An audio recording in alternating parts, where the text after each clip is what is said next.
Bones. Welcome everybody to the Roy and Pete show, where Pete is trying to be wonderful. Pete, tell us why. Oh my God, just call it out. Just call it out. Yes, I am. Or in other words, I'm just being myself. Is that what it is? Being wonderful as yourself? Is that what you're calling it? That's what it is. You think you're wonderful? If I was a wrestler, I'd be called Mr. Wonderful. So while I was on my walk this morning, Reverend. How long did you walk? Huh? How long did you walk? This morning was 2.5 hours. I've been doing 3. Don't be trying to beat me.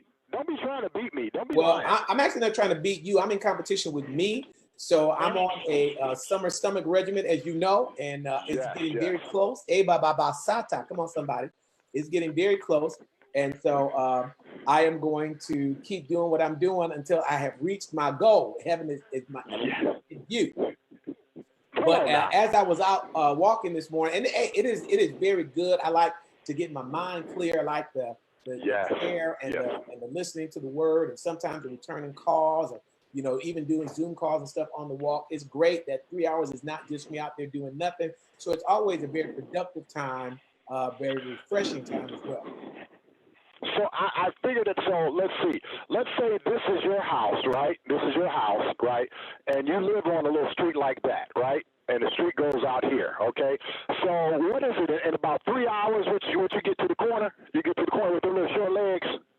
Is that what it is? You get to the corner? Yes, I do get to that corner in about 3 hours, but I've also gone around a lot of places and come back, and then after 10 miles, I am at that corner. Oh, okay. I thought with them little short legs, all you did was make it down to the corner. But you're saying you put a little extra pep in your step. I get. I'm going the extra mile for Jesus. If the enemy constrains you to go 1, go 2 miles. Don't just stop at 1. So go 10. So today, while we're here, I want to talk about entrepreneurship. I want to talk about people making some money. God likes people making some money. You sure? I thought he wanted to broke, busted, and disgusted. When I looked, I was meditating on this morning, and Jesus hired fishermen, people who were already in business for themselves. They weren't sitting around. They were people who actually had jobs, who had to leave their jobs to come follow him. Now, we're not suggesting anybody quit their job, right? But we're just trying to give you a mindset, a mentality. And Pete, I want to start off when we talk about entrepreneur is not just a person who is considering leaving their job, right? That's good. Own business. I look at an entrepreneur as a person who wants to have a side hustle, but a side hustle to add additional income, a side hustle to hit a goal, a side hustle just to express a passion or a desire, or a side hustle that's going to get them out of their regular 9 to 5 and into working for themselves. So, when I think about entrepreneur, I think about a lot of things, not just me out there, and this is the only source or means of income that I have. What you writing on the board over there? So what I wrote on the board was the word grussel. All right, look, if Shakespeare could create over 1,200 words, at least 1,200 different words, we can create a new word. And since I'm not going to take credit for this word, I need to give the appropriate, whatever that thing is, where it goes. So my boy Hodge Fleming, some of y'all that watch him, he's a Detroiter. Hodge Fleming came up with a word called grussel. All right, grussel. And what grussel is something you already mentioned. This is what you call great co-hosting. Take notes, Roy. Take notes. The word hustle that you mentioned there, right? Hustle plus grind is grussel. So hustle, this is that side thing that you do, right? That's going to bring in extra money. And your hope is that it will turn into the main thing you do. Your grind is the thing that you go to every single day, that you put in hours and hours of time in. That's the thing that takes care of all your bills. So my regular job. So you're saying my 9 to 5 job. Right? It is the job. So we want to be clear. That is your job, and you're using your job for stability, your job to bring in income, your job, to start saving, and your job to help you as a springboard, if you will, to the other point. All right, go ahead. So that's right. That's it. So that's the word grussel. So we need to focus on this hustle today. That's the thing we're going to talk about. What's that side thing that you're going to do to bring in extra income? Exactly. Now, why can't I do hustles? Why can't it be with an S? You can. That's a good point. You can. Now, here's the thing about hustles, because this is my kind of like put that my S in pet peeve. parentheses, Reverend. S in parentheses. Okay, yes, sir. Yes, sir. Said the teacher. I got to listen to the teacher. All right. Now, there is a difference for me, all right, between a hustler and an entrepreneur. All right. Let's explain your difference, Reverend. What's your difference? P-R-E-N-U-E-R. All right. So a hustler is somebody that just goes from side thing to side thing to side thing to side thing with no plan. All right, with no plan. And an entrepreneur is somebody that attacks something, has a plan of action with probably a goal to replace that grind with this side hustle.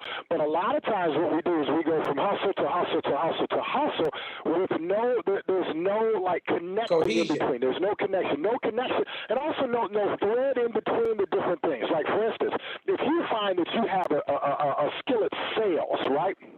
It would make sense that you go into different fields that involve some sale. Maybe you'll try to sell a car. Maybe you'll try to sell some network marketing. Maybe you'll try these different things, right? And I can understand that because there's a stream or a common thread between them.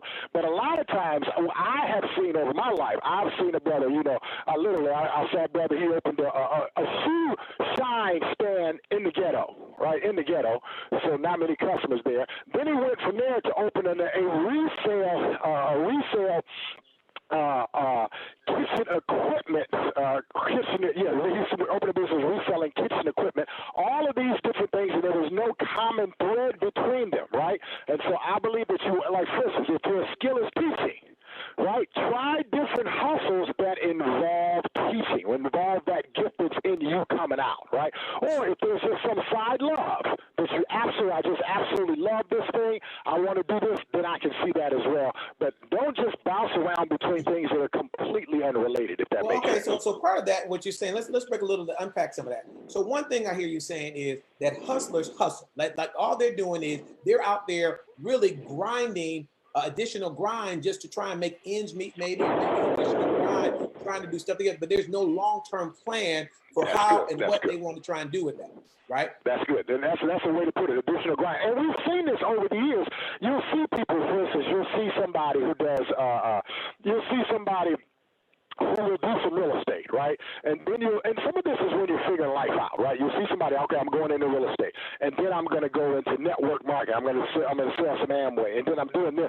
All of these different things, but there is just not much or no common thread in between them, if that makes sense. Now, even with that though, if a person is doing that with the mindset of I'm trying to figure out what works for me or what sticks. Like so one of the things is maybe you don't know what your passion is or maybe what you're good at, but you can do that. But one of the other things I think is important, Pete, is even though people may be hustling, what skills are you developing while you're hustling, right? So even if you don't have a cohesive thread, if you at least do your best to try and learn something out of that, that can help you as you become or start to think about being an entrepreneur.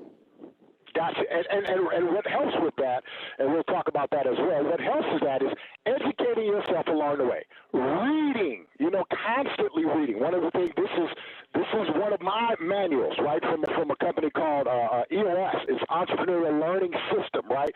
This is an entire system they put together to run a business. One of the things I've done over the years, I've taken classes in different industries. For instance, Zingerman's, they had a training on open book management, a 2-day training. I spent my own cash money, right? Wait, they didn't pay that? Wait, it wasn't a gift? They didn't give that to you? They didn't give it to me. There wasn't no free webinar because you was in the middle of COVID. Nobody else paid for it but me, right? So wait. So I just want to be clear. So you wanted to make sure that you understood what was going on, because if I remember right, the statistic is that 9 out of 10 businesses fail in the first 5 years. Is that correct? That's right. That's right. So you wanted to fail after the next 5. That's right. Again? I said, and another few fail in the next 5. So you're exactly right. And a big part of that is the Bible tells us, Hosea 4:6, right? That people are destroyed because they lack knowing something, knowledge, or what has been presented to them, they're not utilizing. So at least what you're saying is that you are going out and you are dealing with what you things that you can foresee that you can build yourself up on and then use those skills to help you. Absolutely right. And here's the thing. Remember, what I said was I went to this seminar, 2-day seminar at Zingerman's. Zingerman's is a food company. I know that I'm not opening a food business, right? But they taught on the business, right, on the business side of things, how they were successful, how they became one of the best small businesses out there. And I went and attended their seminar, and the learning was absolutely fine. It was just fundamental. I can't tell you how amazing it was. Well, so, yeah, I invested in it. And so what you're saying is that, whether it's a hustle or an entrepreneur, that whatever I'm trying to do to help develop myself, I want to find resources wherever they may be.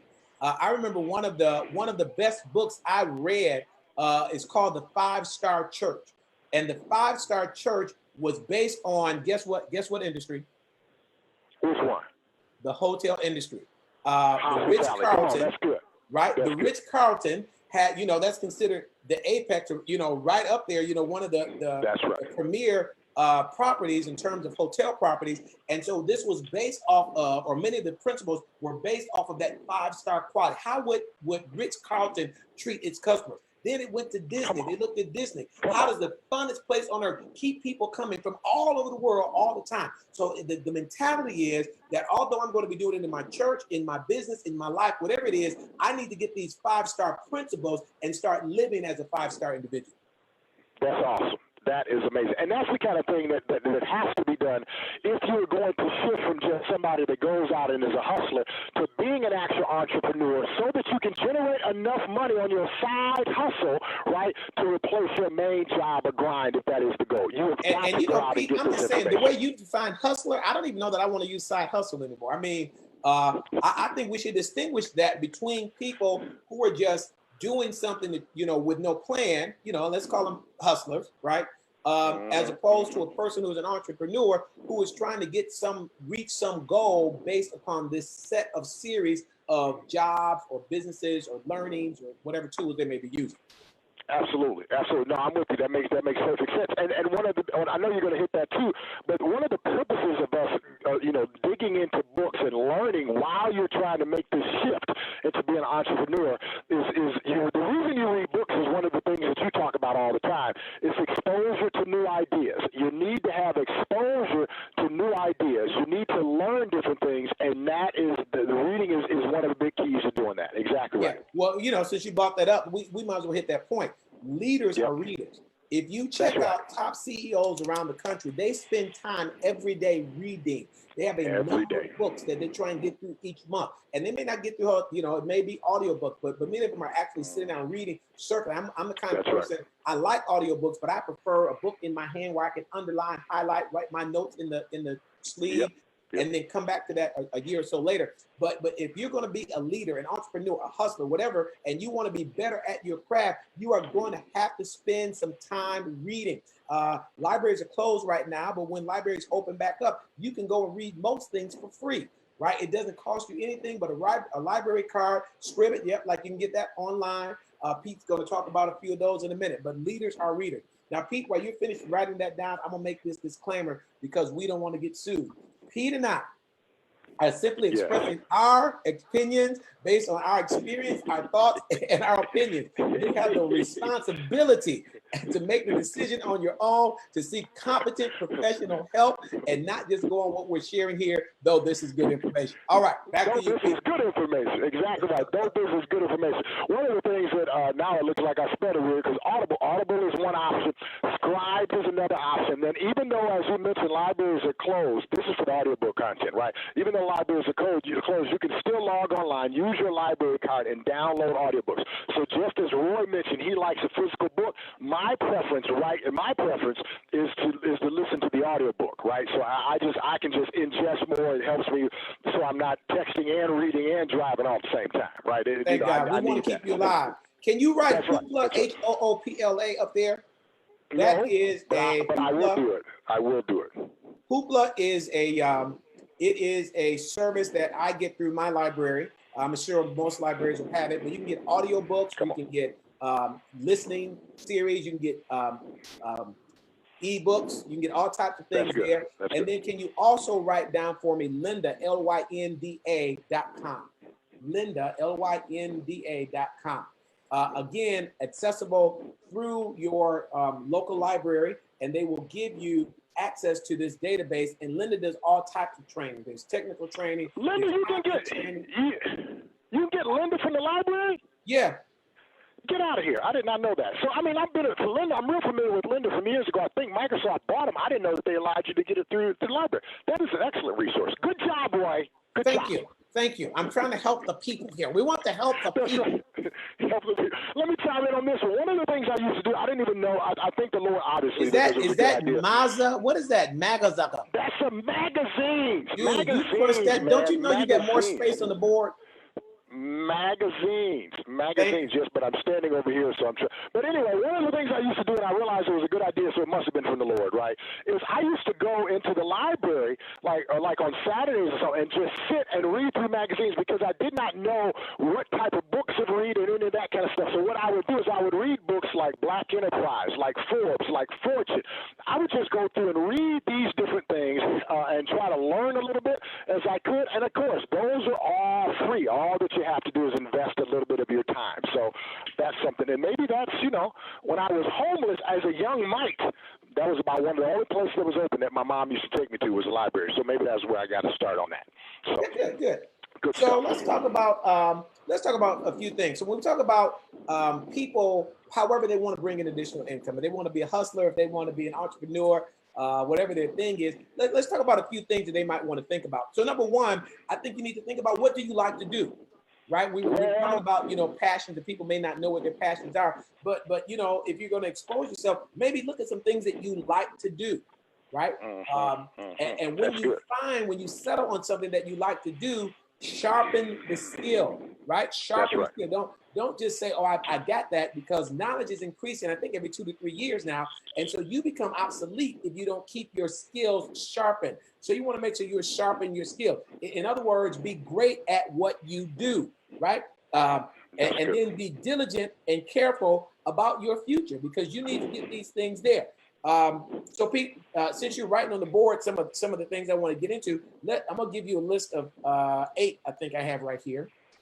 All right. I'll write them up, and somebody can type them up in the thing. You know what I mean? So you got passion. So one is visionary. I'm gonna talk about that. Come on, visionary, tenacious. That's good. Right. You got passion or passionate, which is one of mine. Tenacious. Come on, hold on.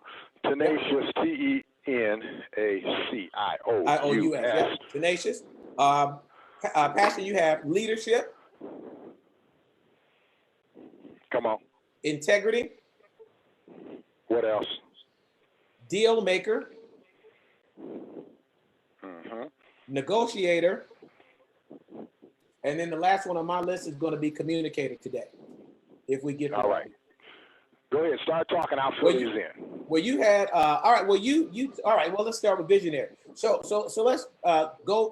Biblical. Let's be biblically based here. Habakkuk 2:2 says, "Write the vision and make it plain." In other words, when I come into your sphere, your orbit, your atmosphere, I don't know where you're trying to go. I don't know what you're trying to accomplish or do. But if you've got a vision that is clearly articulated, if it is written so that I can see and understand what you're trying to do. Well, I'm trying to do this, and from this, I hope to go to that. And from that, I want to go to this, right? So that you understand what you're trying to go. Even again, if it's just saying, I'm going to try these 4 multi-level marketing things to see which one really resonates with me, what kinds of things I can learn from there, and then make a better plan from that. But there needs to be some level of vision in everything that you do. And part of that, so Proverbs, again, without a vision, you're going to perish. So one of the reasons you can't get any help, I see you, Pete, give me a second. So one of the reasons that you're not successful, you're not getting anywhere, is because you don't really have any vision. You don't know where you're going. You don't know where you're headed. And as your friend, your boy, I can't help you get there because I don't know where you're going, because you don't know where you're going. So you got to have a vision, and otherwise you're going to be cut off. All right, Pete. So, would you say that the proof in the pudding, the proof that you are a visionary, you have a vision, would you say is that you got something written down? I would say that would be proof that you're serious about it. Okay, right? Gotcha. That you have some level of seriousness and willingness to do something more than just think about it or talk about it, right? We talk about this study from time to time, was done at Harvard, right, in grad school. And in the Harvard grad school, they had graduates write down, their goals. And what they found out was that 3% of the graduates had written goals. And of those, 10 years later, I believe it was, they found that the 3% that had written goals had 97% the net worth of the 97 people that did not have written goals. And so it is very important that you write down. There's something, I believe, internally in your spirit that happens when you and I write down. I believe we were engineered by God to write down that way. When you write something down, are you writing on your soul? Doesn't the Bible talk about that? The Bible talks about write on the tablet of your heart. Yep. You gotta, part of that is done by saying it, part of that is, look, and Pete, here's an important thing. Not just write down the vision, but you need to go back to the vision and refer to it frequently. Right? Because you don't know when you're off course or you're off direction. So you got to consistently go back and look at those things to make sure that you are sticking with the vision and that the actions you are taking are congruent with where you're trying to go and what you're trying to do. They what? What should they? But that's a big word. That's a big word. I like that. Congruent. CONGRUENT. Look at the saints writing stuff down for us in the comments. Thank y'all. Y'all good. Good shout out. Thank y'all. All right, that's tenacious. When you hit passion, No. That was visionary. I'm sorry, that was visionary. The next one you had down here was tenacious.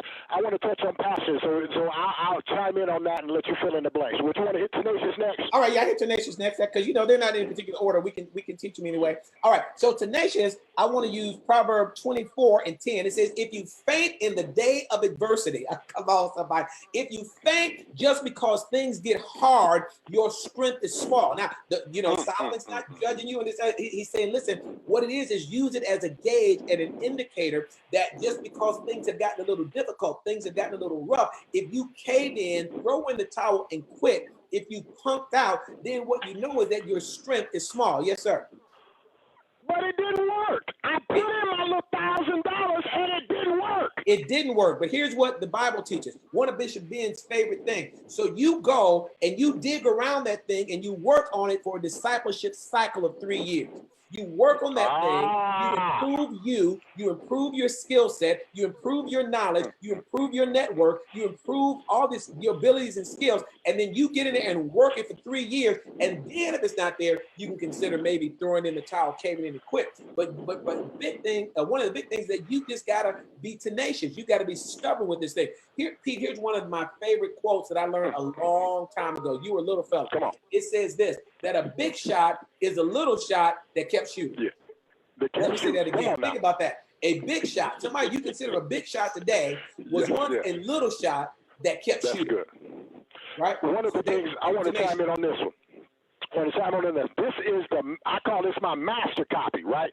Master copy of my book. This is where I put all my notes in there, right? Of course, those of you all that know me know that we wrote a book on, look, I sound like a preacher. We wrote a book. Wrote a book because I had my business partner with me, right? Wrote a book on weight loss. And one of the things about weight loss is there's this lack of tenaciousness, as you talk about. People will say, well, I tried everything. Well, how long did you try? Well, I tried this and that. No, I didn't say what did you try. I said, how long did you try? And come to find out, people will have tried everything for 30 days, right? 30 days. Like, I tried this with this weight loss plan for 30, and my retort is always this. Well, if you tried to get your bachelor's degree in 30 days, how would that work for you, right? How would that work? Not at work at all. And so the thing that you mentioned, I appreciate that, is Bishop Ben talked about this, and I use this all the time. So it's a very good example. 3 years is a discipleship cycle. The question is, how long does it take to get through high school? 4 years. But you take the summers off, right around 36 months, right? Correct. 36 months. How long does it take to get through college? Right about the same thing, right about 3 years. That's that discipleship, the cycle that Roy talked about. So if you're going to be tenacious, right? And one of the things that we have to get an understanding of is going through the process of starting something, of launching something. It's not all about at the very end you're going to have $1 million in 3 years, but you will have learned the basic requisite skills that you needed to learn from that process. That's going to take a few months. I was listening to Bishop Jakes earlier this year, and he talked about a lot of times you don't know success in the midst of success. And they gave the example of how a friend of kids and somebody said, man, when you did MegaFest, that was just awesome. You must have felt great when you were doing the MegaFest. This is anybody who's gone to MegaFest when he had it down in Atlanta. He said, no, it was the worst time of my life up to that point. Check this out. He said he had like between 10 and 15,000 kids under 12 years old, right? 10 or 15,000 kids under 12 years old. He had events going on in 3 venues all at the same time. This was not success. He said, now afterwards, when there's some distance from it, yeah, it was great. But can you imagine, you know, a lot of y'all are confined right now with kids, right? Can you imagine having the responsibility for 10 or 15,000 kids? Not just for your 1 to 5, you know? And so we have to go through the process of being tenacious, right? And really going through that process if we're going to learn what it is that we need to learn in the midst of this. And again, as Roy has already laid out, to me, the best example, the best principle to go along with this is that principle that Bishop talked about, that 3-year discipleship cycle. How long did it take Jesus to impact and change the world? 3 years. Go ahead. I'm sorry. No, you good. You good. So you know, just that. So the thing is, so you know they're going to be tough times, right? So one of the things is prepare. Don't let it act like it's going to catch you off guard. You know, tough times are coming. They're going to be, you know, everything goes through a cycle. The Bible even teaches that. That's right. And so what you want to do is just be mentally, physically, emotionally, financially, whatever you need to be prepared, so that when the tough times come, you're not, you know, knocked out of the park right now. You know, anybody that's been in my seminars for the last few years, I always told you have 8 to 12 months of income put away. So even if you could not get in the unemployment line right now, right, if you need the money and you had followed the program, you would be prepared, right? And so we're hoping that people will do that same kind of thing when it comes to their side hustle, their business, whatever, you know, how they want to look at it. We want you to be prepared and know that those times are going to come. And since you know they're going to come, just be prepared so you don't have to deal with it. All right, let's go with passion. So one of the things about passion is, and I had to give a hat tip to Sarah Jakes Roberts on this. So there's a couple of lines of thinking when it comes to what you should pursue, right? One line of thinking is this: you follow your passions and you pursue your passions, and that leads to wealth, right? And there's another line that's more logical in there. That line is really what happens is we start doing something, right? We find out that we have a great amount, or we like it a little bit, and then as we keep doing it, we develop even more skill at it, right? And what that does is it causes us to have this passion for it, and we end up sticking with it, right? But I want to merge the two. And again, hat tip to Sarah Jakes Roberts. What she talked about, which is the truth, right? The root word of passion, it's not just this like love passion, but it's more about as in the passion of the Christ, right? So when you look at the passion of the Christ, Christ was willing to endure, to be long-suffering, to suffer for this thing which is us, right? Our salvation, right? And so when you think about passion ties right back into being tenacious. Find that thing that it is that you think that you have either an aptitude for, a skill for, something that you might love doing, right? Start pursuing that thing little by little by little by little as you develop skills and ability for it, then stick with it, right? Stick with it. And what do you know? It becomes something you're like, yes, I'm really excited about this. And part of that comes because you find out you're really good at this. Like one of the things I found out, I'm passionate about talking about Roy. You know, I was telling somebody recently, I was like, Roy, he's a great co-host. I call him my pocket preacher. You know what I mean? I call him my pocket preacher. Well, I'm just really good at talking about Roy. So that's why I do it. But that's, I just, but you have a devil. See, your issue is that you have a devil. And so it's really the devil you're feeding. But anyway, go ahead, because the other stuff is good. Go ahead. That's it. I was good right there with that one. I was good. Come on. Pick it up. I have John 2. I didn't write this one down for whatever reasons. John 2:17. So hold on. Let me use my pocket preacher for real. Let me pick that one up. John 2:17. While you're doing that, I will look it up. Yeah, all right. Well, yeah, why don't you do? Oh, here it is. All right. So this is. So I got it. So this is the one where Jesus says that Jesus kicked everybody out of the temple, right? And he said the zeal or the passion of my Father's house is what's going to drive me. In other words, there is a love and a dedication to pursue something. There was a love and a dedication that even though I may be tired after I get home from working my regular job, right? My love and my dedication says I'm gonna give me a couple of hours to building this thing up. A couple of hours, whether that's writing my book, whether that's getting out here exercising, whatever that thing is, there's going to be a love and a dedication, like you were talking about, that says I'm going to rise up to that and allow that zeal to consume you, like you were just talking about. You find that you're good at it. Like right now, I find that I'm good at this fat burning thing. So I'm trying to burn a little bit more, and so I'm tenacious about doing that. And I've been walking, whether it's been raining, sleeting, snowing, sun, wind blowing, cold, right? Why? Because I've got a desire, a love, and a passion now that is consuming me, that moves me forward in what I'm trying to get done.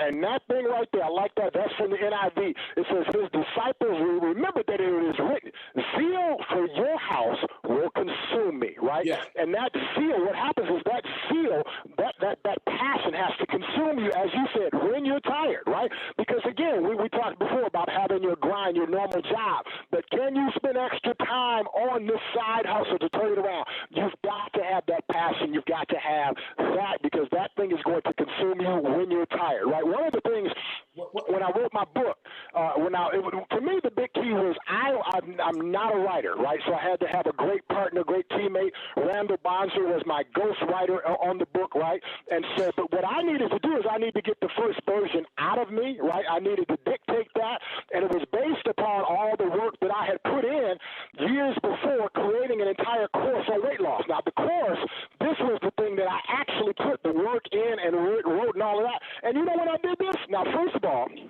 I was blessed that I was in the greatest city on the planet. I was living in Ann Arbor, Michigan. You were in East Lansing, Michigan? No. On the banks of the old red cedar. Just a minute. I'll get it for you. Oh, my God. That's just horrible. Please, y'all, look. I need everybody to comment and say no. He was in the greatest city. Comment right now and say no. Say no. Throw that in the comments right now. No. I'm glad it won't even show up. Nah, I'm not. So here's what I did. What I was able to do was, over at the University of Michigan, they call it the DUDE, right? It's the Dudestat Library. And at the Dudestat Library is open 24 hours a day. It's typically open for all the computer science, the engineering, those folks with those great minds that work like that. But it's open 24 hours a day. So at the end of the day, right, I would roll over that mug about 9 or 10 p.m., okay? And I'd stay there till 2 to 3 in the morning working on my weight loss program that ended up being a 10-week program that I rolled out in Ann Arbor, Michigan, right? That was where I put in the work. That's where I was consumed with getting this thing done. I also had a couple of deadlines I had to do it, get it done by a date. That ends up turning into this about 7 years or 6 or 7 years after that. This is the thing that paid me, but this was the thing that started all of the work, and I had to do that. Nobody but me, sitting down by myself, at the Dudestat Library. But again, when I was tired, I was consumed by this project. Take what you know, get it out so that you could share with others. And so, very good point. Let me make this point on consume. I think we might be throwing a whole lot. We may have to quit after one more or something. But consume. One of the other things I think is good about consume, Pete, is what causes people to be consumers, right? What causes us to desire something the way we desire it? Well, the advertising industry, the marketing industry has gotten very good at that. It is what's in front of your face, right? What are you consistently seeing? What are you consistently hearing? What kind of experience can they consistently give you? Are you emotionally involved or attached to doing stuff? So when somebody gets ready to get a new car, right, and they keep taking themselves back to that new car dealership, and they keep getting in that car, at a certain point, they cross the line where it doesn't matter what you tell them. It may not make financial sense. It may not make good relational sense in their household. But once they have become emotionally attached because they've consistently subjected themselves to that thing, seeing it, they have managed now to become consumed by it, which then leads me back all the way up to that visionary piece, right? Vision, and consistently go back to that vision until you get consumed by what you want to do. That's exactly right. I could almost add no words, but of course I will try. Consumers, again, for consumers, you're going to be driven by marketing. Marketing is going to try to attach itself yourself to your feelings or emotions so that you will have a certain requisite feeling or emotion from buying the product, right? And so again, their vision for you is to buy what it is they want. For you to be consumed by what it is, whatever your plans are, you got to go back to your own written vision. Exactly. I'm with you 100%. Well, you know, it's interesting. I received an email from my bank and it said, hey, update your income because we think that you're eligible for more credit. And, you know, at a point in my life, you know, some years ago, I would have been like, oh, let me hurry and do that because my self-esteem and self-worth and the way I viewed myself was wrapped up in my credit limit. Well, now it's wrapped up in, can I just write the check? Come on, somebody. That's right. Come on, right. The mentality has changed, but it's because I started hanging around different people. I started putting different things in front of my eyes, and then I let that now become the new standard for what I'm trying to do. So that consuming, you know, passion can be directly related to what you're allowing yourself to experience, what you're allowing yourself to be a part of, who you're allowing yourself to be around, and all those pieces there. Come on now. Anything else? So Pete, so with that, so one of the things I think you told us on one of our shows a year or two ago, you told us that you were a part of Toastmasters. Weren't you part of Toastmasters? That's right, absolutely. All right, can you tell everybody what Toastmasters is briefly? That's why you talk so much, y'all. That's right. Well, Toastmasters is where they toasted me because I was a master. Was that it? Is that it? That's not it? Why'd you turn away and look away? Come on, Devin. So Toastmasters is an organization. It's a professional speaking organization. When I say professional, what I mean is they teach you the skill of speaking, right? So they teach you. Now, there's a couple of different ones, right? NSA and Toastmasters are kind of bookends. So Toastmasters teaches you the skill of speaking. They teach you what they call platform presence. They have these different things that are designed to help you to speak and be proficient when you speak. They say one of a person's greatest fears is public speaking, right? And so they teach you how to navigate that, how to do sales speaking, sales pitches, and all of that kind of stuff. But it was interesting. Before that even happened, before I ever got to Toastmasters, I took a class at my local community college on speaking, and I took a speech class. And the reason I took a speech class was I was a part of a church, right? Great church, Labor of Love Ministries up in Ann Arbor. Shout out to Pastor Hawthorne. And we would have these open business meetings, right, where we would share different parts of the budget, right? And they would take input on different things. Now, everybody in the church just about was educated. My pastor had an earned PhD in counseling. He had a bachelor's and master's from U of M, of course, which is 10 times better than being from Michigan State. And so all of those things, and then all of the smart people right there in the church, whenever there was a business meeting, they would get up to say certain things. They would have comments about different things, and I would get up to say things. And from whatever reason, whatever was on the inside of me, I would fumble through my words. I think part of it was because I was surrounded by so many smart people, but I had not finished my degree, right? So I would fumble through my words, and I'd be like, doggone, Lord, you've given me some amazing things to say. I need to figure out how to say them, right? I need to figure out how to say them. And so that led me to go into the community college, take a speech class just for one semester, and then that ended up leading down the road to going to Toastmasters. The interesting thing was I didn't value like finishing it and getting a certificate of completion, and part of the reason was when I went to Toastmasters, I was traveling the country speaking. So I had to drop out because I was going out and making money, and their desire was to get you to a certain level so that you could learn to make money. Well, I was making money at speaking, and here's the booking organization. The booking organization is called NSA, which is the National Speakers Association. They teach you how to make money by speaking. But Toastmasters is really an invaluable resource. They have organizations all across the country. And being from the hood, I knew nothing about this. I had to literally have have an uncle, a well-off uncle, who told me, he said, you need to go to Toastmasters. I was like, well, what the heck is that? I'm in my mid-20s, like, what is that? And looked it up, and it really is. It can be life-changing. It absolutely is amazing. Here's why I want to bring that. So we're going to do two things since we're talking about Toastmasters, right? So one, the point of me bringing Toastmasters up was that you surrounded yourself with other people who were doing the same thing so that your passion could get ignited, so that your love and being consumed with that thing. So one of the things is that people try and isolate themselves, and as opposed to being around others who are going in the same direction, right? It's easier when we're all going in the same space, the same direction, the same way. The mindset, the conversations are different, the discussions are different, the ideas are different, like all of that stuff is there. And so one of the things that you want to do to help with your passion is you may need to find a different social group, a different group of people, even if it's just to join, so that you can be around people where the discussion is not going to do. And sometimes you may need to pay to do that. Now, Pete, since we did that, I think let's just jump on down to the bottom, and we'll end today with communicator or communication. Good stuff. I forgot what we wrote. So I'm writing that down. Surround yourself with those who are like-minded. Absolutely. Yep. And one of the things about this is you've mentioned this before. There are multiple ways to do that. You can do that with books. You can do that with tapes. You can do that with seminars.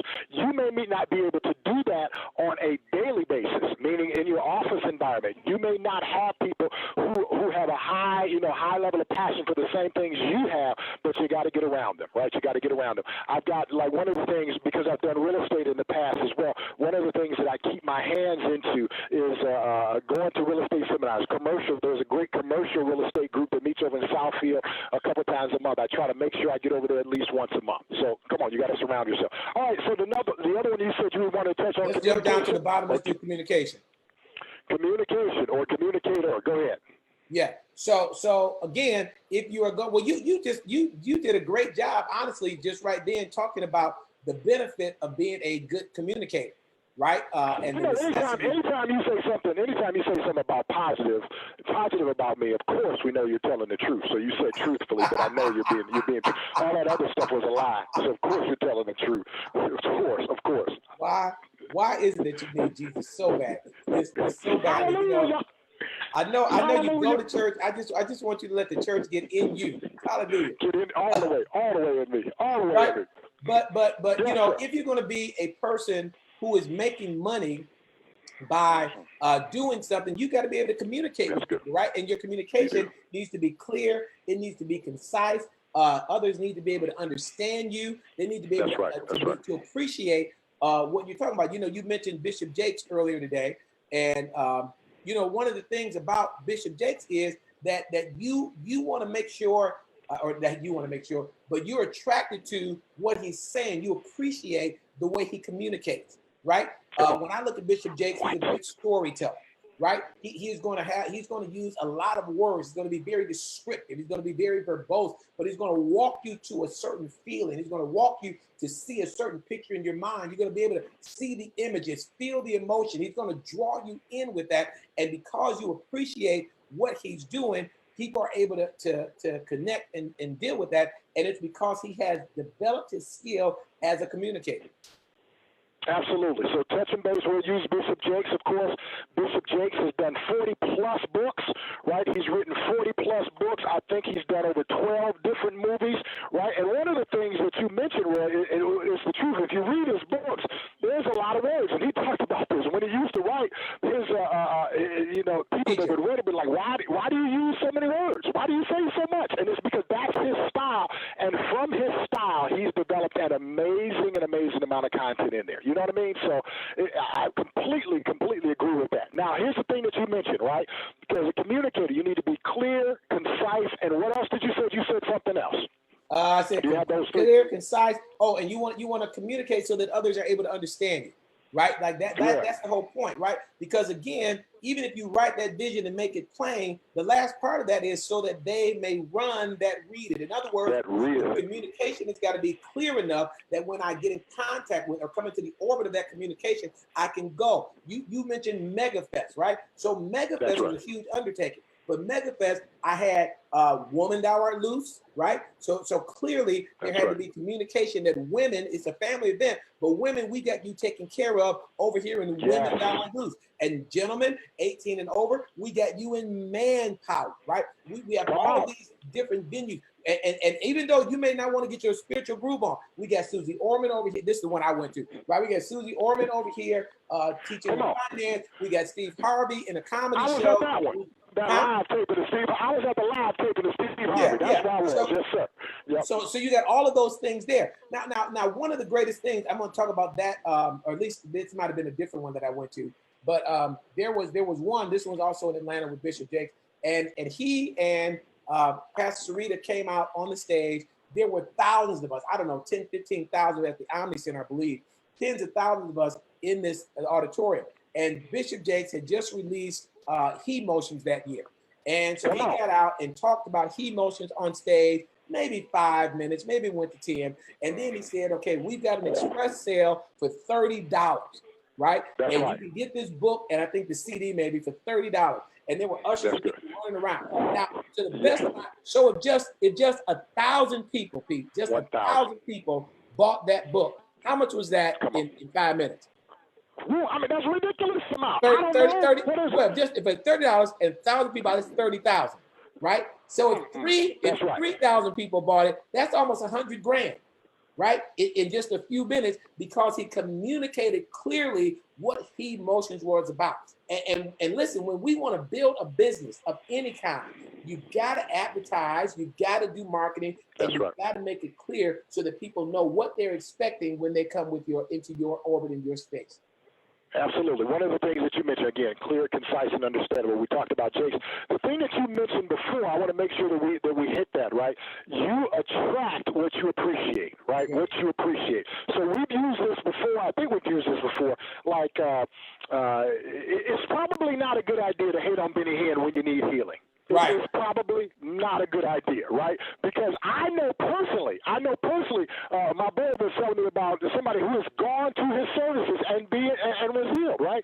So we know if you look back on Evander Holyfield, when he had a heart condition, right? You want to look these things up, but you want to make sure you attract, you appreciate the things that you're trying to attract. And again, when mentioning Jakes, that's an amazing model. Here's somebody that used their skills to develop all these products, and again, it goes back to his style of communication. You want to make sure you practice that. And one of the things I've learned in the last year. So number one, I'm doing consulting with a couple of people on their businesses. Doing coaching rather with a couple of people on their business. And I'm working out a contract now with a client where I'm consulting with him. I got a consulting project, and for the last year, almost a year and a half, I've been doing sales for them, right? And so if you're in any environment where you've got to sell to the public, right? You've got to sell online. You've got to sell face to face. You need to learn the skill of selling. It is a skill, right? We're going to talk about that, but maybe not today, but we're going to talk about skills development. And you have got to develop the skills of whatever it is. So there's the production of a thing, and then there's the selling of a thing, right? And you need to develop the skill. That skill involves communication. How do you communicate the value of this product that you have for the market, right? It's important. And why you are the right person to buy it from. That's right. Why should I buy it from you? Why should I buy it? From you, of all people. Absolutely right. Come on. Of all people, Right? Really? Really? Is that what you said? I didn't mean you. I'm looking at the screen. I'm like, what is that down there? Why does that look like there's a TV down there? Anyway, back to you. Yes. Sorry about that. So, all right. Sorry. So we've been a little bit over an hour. I think that we're good. We can pick up with these others over the next few weeks. I just really feel impressed right now to start working on people and getting additional income in, and really building them. I mean, you and I, have made hundreds of thousands of dollars, over the course of, last 10, 20 years doing stuff outside. And we can take some of that knowledge and help other people make some money, right? I completely agree. Yes. Yep. So now erase all that stuff for one thing. So guys and girls, here's what I want to do. So I want to start doing things the way Facebook set them up to do them. So Pete is going to write on the board for you, and I'm going to put it in the comment section. My Facebook group called the Wealth Academy. Roy McLeod Media is what it's listed as right now. But if you can just go facebook.com/Roy McLeod Media, Pete's going to put that on the board for us. We're going to look at that. And I'm going to ask you, if you would, to come and join and be a part. And we're going to go live and do some other things in there where we can actually start building a community, because we're just talking about those like-minded individuals where you ain't got to feel bad about trying to make money. You ain't got to feel bad about talking about money. You ain't losing your spirituality, giving up your Holy Ghost card and none of that other stuff. I believe God wants us to prosper and be in health. And so we're going to do all that. So I'm going to ask if you would please to join us over at facebook.com/Roy McLeod Media, which it'll show as the Roy McLeod Wealth Academy. You'll see my handsome face there. And go ahead and fill out a few questions there, and I will go ahead and let you in the group. We will do what? What was that part that messed me up right there? See my handsome face. Did you not hear me? Oh, my Lord, help us. Yeah, we got to go back to marketing 101. We don't want to go tell the people. All right. Final closing remarks while you hanging out in your office. So, final closing remarks. We're going to say this over and over again. So this is, I guess, a personal thing for me. What I've had to do is discover my gifts, discover my talents and abilities. I'm going to give a shout out to Tracy. Well, first of all, let me give my phone a shout out to my brother Richard Lee. Right. So Richard Lee gave me a great. Didn't they just celebrate a wedding anniversary? Shut up! Him and Benita. Is Benita here? Benita. And Richard, holla, good to see y'all. Good to see y'all. Shout out, happy anniversary and all that good stuff. All right. So now, one of the things that Richard did was a while ago, I asked him, I wasn't ready at the time, but I still asked him for it. I said he would happen to have a conversation about his resume, and he had a sister at the church that did an amazing job. And I reached out to her at the time. So I was an entrepreneur for almost 2 decades, straight entrepreneur, got no money, no W-2 earnings from like 2000, from like 98 or somewhere right around in there for about 20 straight years. And then I went and took a contract with the company, and I needed to redo my resume. And then from there, I was like, I need to do it a little bit better. Reached out to this sister. I don't know if y'all can see her. Tracy, you can see Tracy right there. Tracy knows. All right, so if you want her contact information, reach out to me. But what she was doing was she helped me pull all of the different experiences, all the different things together, and she also coached me through it because I thought these things were completely disconnected, right? I had no idea that the work that I did my very first year that I got saved, they trusted me with money, y'all. The very first year I was saved. They had me and my wife at the time, we were financial secretaries, right? And so I got to see what everybody gave. It was like interesting, right, to be in that position. But over the years, I've developed a certain set of skills, right? And those skills have led me to where I am today. So one of the things that we're doing with this Wealth Academy is we're going to have you look at the different skills that you've developed over the years.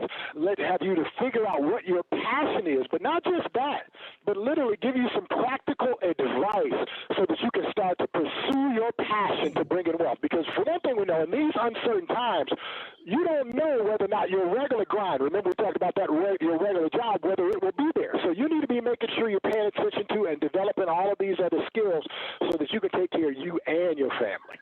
All right. Sounds like a plan. All right. Well, this is your brother Roy reminding you of this. No matter what circumstance or situation you face, when you face it with the Lord Jesus Christ, there is hope. God bless your bones. Bye-bye. God bless y'all.